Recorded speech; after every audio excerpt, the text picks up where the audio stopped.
ये शुक्राना गुरुजी, अनंतम शुक्राना हमारे गुरुजी महाराज का। ओम नमः शिवाय। शिवजी सदा सहाय। ओम नमः शिवाय। गुरुजी सदा सहाय। शुक्राना शुक्राना। संगत जी, अभी वेडनेसडे की बात है।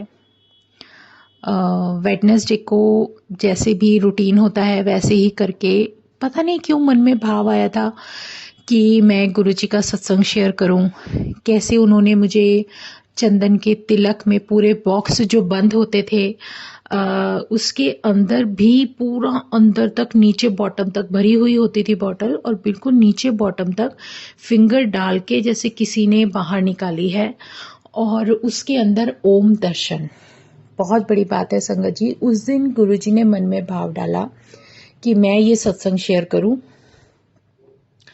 और सच में कल थर्सडे था, और थर्सडे को ऐसा हुआ कि डेली रूटीन में जो भी मेरा होता है वो मैं करती हूँ।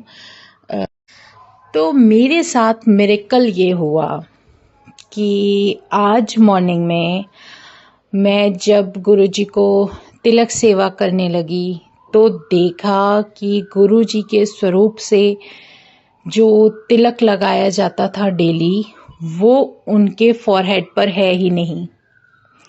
मतलब दोनों स्वरूप पर, दो स्वरूप पर तिलक ही नहीं है। और मैं हैरान, मैंने कहा डेली जो भी गुरुजी तुम विजन कराते हो, जो दिखाते हो, जो बता रहे हो, वो सब तो मैं रूटीन में करती हूँ, आज ये तिलक कहाँ गया? पर मुझे नहीं पता, लेकिन जो कुछ भी है वही सत्संग दोबारा शेयर करवाना, बताना गुरुजी का। और ये ऐसा मेरे साथ पहली बार नहीं हुआ, ये मेरे साथ मेरे ख्याल से थर्ड या फोर्थ टाइम ऐसा हुआ है जब ये सेम मुझे देखकर अटपटा लगा कि तिलक कहाँ गया। क्योंकि जो गुरुजी है ना, वो कब क्या करते हैं हमें कुछ नहीं पता। और ये ऐसा तब भी हुआ था जब मैं बड़े मंदिर गई थी, और मुझे वहाँ पर एक ओल्ड मैन के साथ मेरा सत्संग गुरुजी ने कराया था। ये उनके बर्थडे का दिन था, और बर्थडे के दिन जब हम लाइन में चल रहे थे तो एक इतनी, मतलब जहाँ कोई किसी को अंदर एंटर भी नहीं करने देता, सिंगल लाइन चल रही है और हर जगह सेवादार खड़ा है, और तब भी हम लेडीज के बीच में एक ओल्ड मैन आकर खड़े हो गए थे। लंबे थे, बहुत हेल्दी थे, और उन्होंने बहुत शाइन करता हुआ एक तिलक लगाया हुआ था, चंदन का ही टीका था वो, और बहुत ही प्यारा एक, मतलब ऐसा फेस पे ग्लो था। और सिर्फ उन्होंने मुझसे मुड़कर जो बातें की, जो उन्होंने मुझसे बात की, जो मुझे सत्संग दिया उन्होंने, मेरे जीवन का बहुत इम्पोर्टेंट सत्संग था।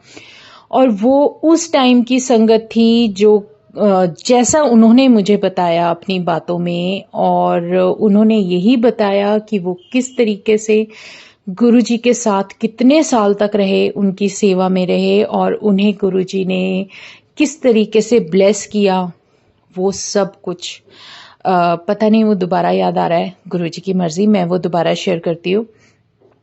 वो आए और उन्होंने सीधा मुझसे यही पूछा कि आप गुरुजी से मिले हो कभी? मैंने कहा नहीं, कभी नहीं। मेरी ऐसी किस्मत नहीं कि मैं मिली हूँ, क्योंकि उस समय सिर्फ मेरी ही बात हो रही थी। और उन्होंने फिर मुझसे पूछा कहाँ रहते हो? मैंने कहा नारायणा। कहने लगे अच्छा नारायणा। मैंने कहा हाँ जी नारायणा। मतलब मेरे मुंह से नहीं निकला माता मंदिर, उन्होंने खुद मुझे बता दिया बातों में कि जो माता मंदिर है वहां पर, नारायणा में जो माता मंदिर है वहां पर मेरे रिलेटिव्स रहते हैं। और वो जो भी रिलेटिव्स हैं, उन्होंने कोई रिलेशन बहुत लंबा चौड़ा बताया, जो कि मुझे समझ में नहीं आया। सच में नहीं आया। और मैं सोचती रह गई कि कौन सा रिलेशन बताया इन्होंने। चलो खैर, जो भाई की उनके भाई की वाइफ का भाई वहां पर, पता नहीं ऐसा कुछ डिटेलिंग में बताया, मुझे पल्ले नहीं पड़ा। फिर थोड़ी देर में उन्होंने बोला कि मैं 20 साल तक 20 साल तक मैंने गुरु की सेवा में रहा हूँ और उन्होंने मुझे 5 रुपए का सिक्का, इमेजिन 5 रुपए का सिक्का दिया था उस समय में। और वो ऐसा ब्लेसिंग था कि जब भी मेरी पॉकेट में होता है ना, बस वही बचता है, चाहे कुछ भी खर्च हो जाए, लेकिन वो 5 रुपए मेरी पॉकेट में हमेशा बचते हैं। तो उसे वही एक आशीर्वाद था उनका, और किस तरीके से वो बता रहे थे। और मेरी हिम्मत नहीं हुई कि मैं उनसे ये बोलूं कि आप वो 5 रुपए का सिक्का दिखा तो दो, या मुझे मतलब देखना है या कुछ ऐसे नहीं। मेरे मन में ये आया कि ये उनकी ब्लेसिंग है, उन्हीं के पास रहनी चाहिए, मैं क्यों मांगू। मेरी किस्मत का जो मेरे परमात्मा को देना होगा वो अपने आप देगा, जो भी ब्लेसिंग उसे देनी है। वो भाव मेरे मन में चल रहा था। अचानक से मेरी एक फ्रेंड आती है और मुझे लेकर जबरदस्ती चली जाती है। ये भी गुरुजी की ही मर्जी थी। उन्होंने कोई भी सत्संग जीवन में आपके देना होगा तो वो एक परिस्थिति ऐसी बना देते हैं, चारों तरफ से वही आपके लिए सब कुछ हो जाता है। और बहुत डिवाइन सत्संग था। और जब वो मैंने उन अंकल का फेस देखा था, और बड़ा अलग सा था, बहुत मतलब हाइट में मेरे से काफी लंबे थे, हेल्दी थे, जो भी थे, जैसे भी थे, लेकिन गुरुजी की मेहर देखी है। उस दिन के बाद, उस सत्संग के बाद नेक्स्ट डे जब मैं घर आई थी तो मेरे गुरु के स्वरूप पर तिलक नहीं था। ये उस दिन का था कि उस दिन मुझे बड़ा अलग लगा कि गुरुजी ये चंदन का तिलक गया कहाँ। और ये ऐसे ही करते हैं बहुत ज्यादा। मतलब हमारे जीवन में जो हमें ब्लेसिंग दे देते हैं ना, वो एक अलग ही होती है। और उस समय जब मुझे ये लगा, फर्स्ट टाइम मेरे साथ ऐसे हुआ कि मैं गुरुजी के दर्शन करके आई और मेरा फोकस उनके फोरहेड पर जो तिलक था उस पर था। ना चाहते हुए भी आंखें बार बार वहीं जा रही थी। और मेरे नेक्स्ट डे जब मैं अपना जो भी गुरुजी ने सिखाया है जैसे भी कर रही थी, तो उस समय वो तिलक मेरे गुरु के रूप पर नहीं था। मैं हैरान थी। मैं कहा गुरुजी ये तिलक कहाँ गया। तो कहीं ना कहीं उसका बताने का, ये सब होने का मतलब यही होता है कि वो कहीं ना कहीं किसी की मदद करने गए हैं, सच में। और जब वो किसी की मदद करते हैं तो उसमें वो ब्लेसिंग तुम्हारे द्वारा दी गई उस जगह तक पहुंचा दी जाती है। तो तुम्हें भगवान ने वो जरिया बना दिया। जैसे हम बहुत खुश होते हैं कि देखो गुरुजी ने हमारे प्रसाद में भोग लगाया, हमारी रोटी गुरुजी ने ब्लेस की, उन्होंने रोटी प्रसाद लिया। मेरे खुद के साथ 2 बार हुआ कि मेरा रोटी प्रसाद मुझे जो मंदिर में भोग पे था वो मुझे वापस नहीं मिला। तो मतलब ये नहीं कि गुरुजी ने खाया, नहीं, वो रोटी उन्होंने उस जरूरतमंद के पास पहुंचाई होगी जिसके पास उसकी ज्यादा जरूरत थी। उस खाने की हमसे ज्यादा उसको जरूरत थी।